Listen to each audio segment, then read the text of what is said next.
Santol! Talagang umano yung boses ko. Walang makakapigil sa akin, kagawad ko. Sige po nga. Yes. Diba, inuna ko talaga yung pagkanta.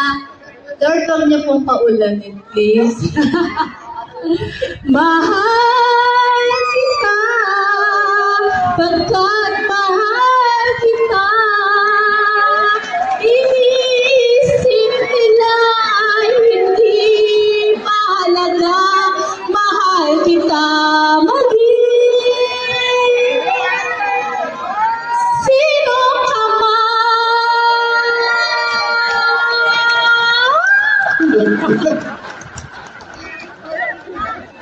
Ay, hindi po ako yun. Si Kagawad Dodo yun.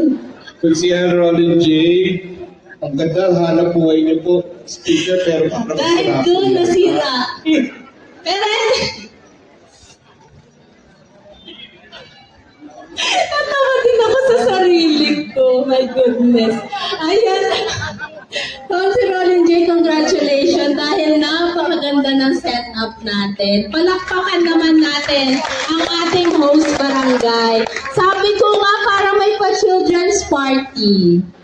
Ang big time talaga ng Consi Roland J natin. But anyway po, sana hindi po nagbago ang inyong mga puso dahil ako ay kumanta. Hindi naman. Mahal niya pa rin. Gusto niya pa isa? Yes! Gusto, ay naku, alam niya, uto-uto. Ay. Chairman Jojo po, request daw po. Bakit nga ba mahal kita? Kahit na may mahal ka pang iba. O, tama na.